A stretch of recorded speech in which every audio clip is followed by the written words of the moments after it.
Assalamualaikum warahmatullahi wabarakatuh.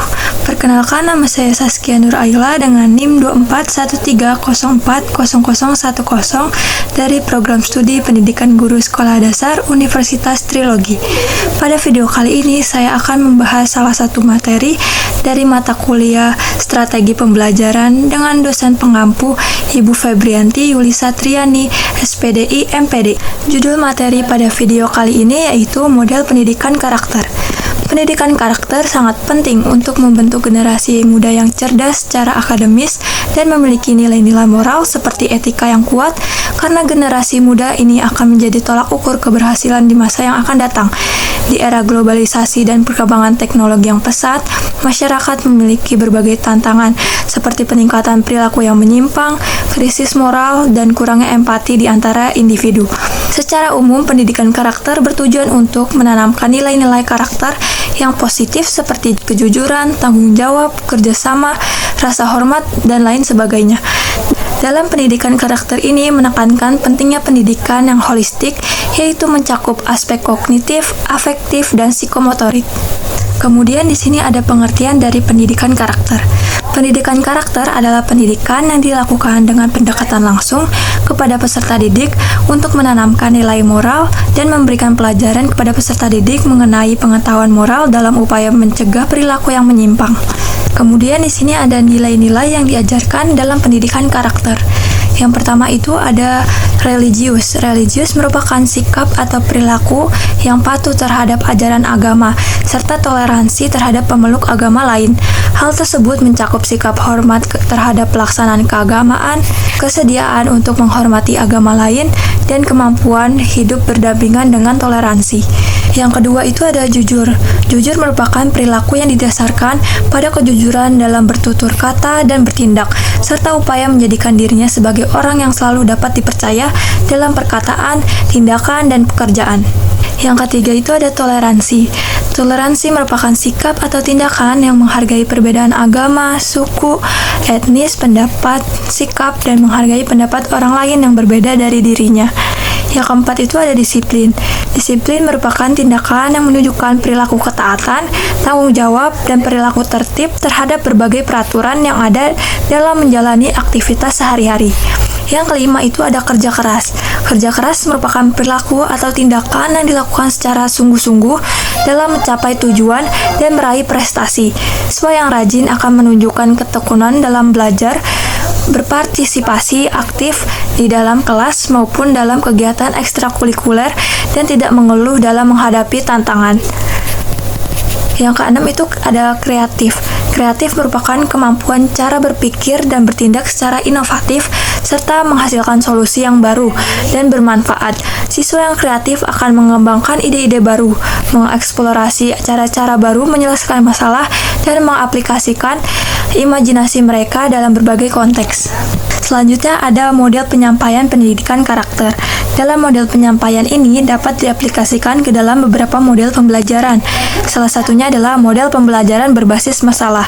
PBL menyajikan berbagai masalah autentik dan memiliki makna bagi siswa.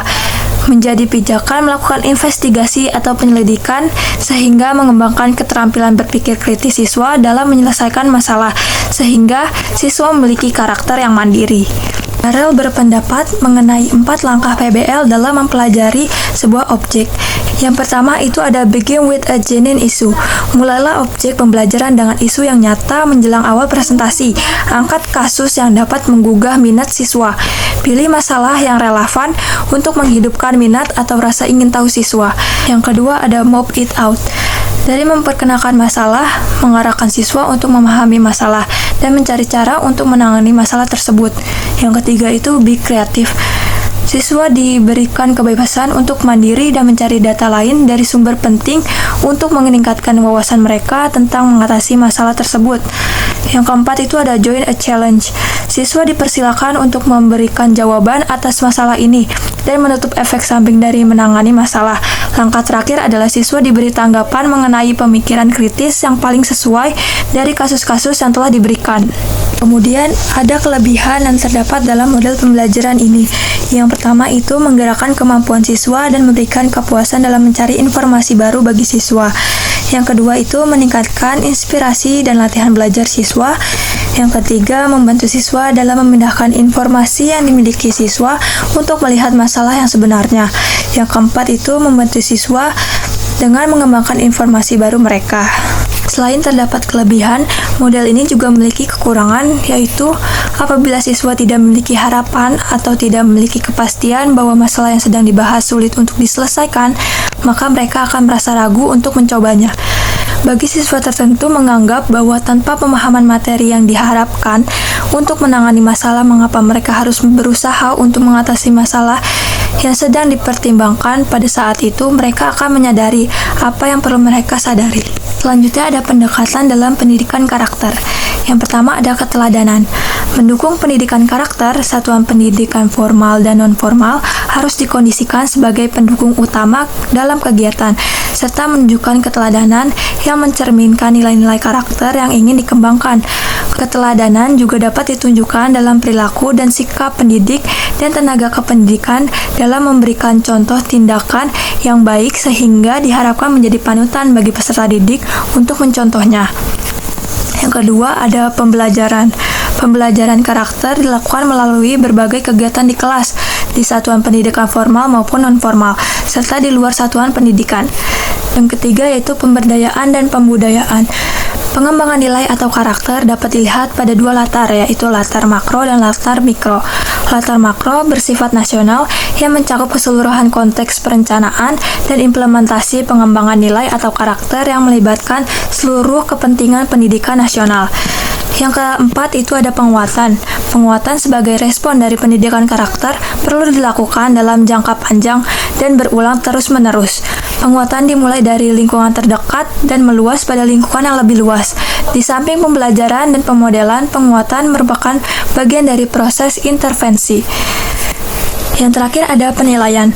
Pada dasarnya, penilaian terhadap pendidikan karakter dapat dilakukan terhadap kinerja pendidik, tenaga kependidikan, dan peserta didik. Kinerja pendidik dapat dilihat dari berbagai hal terkait dengan berbagai aturan yang melekat pada diri pegawai, seperti hasil kerja, komitmen kerja, dan hubungan kerja. Kemudian ada 6 tahapan perkembangan moral menurut Kohlberg dikelompokkan ke dalam 3 tingkatan. Tingkatan yang pertama ada prakonvensional, tingkatan kedua konvensional, tingkatan ketiga ada pasca konvensional.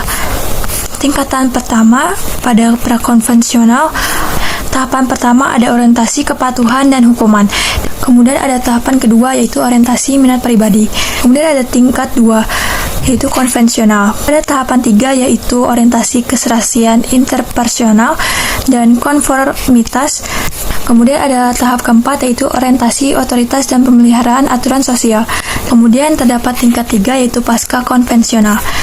Pada tahapan kelima yaitu orientasi kontrak sosial. Selanjutnya ada tahapan keenam yaitu prinsip etika universal.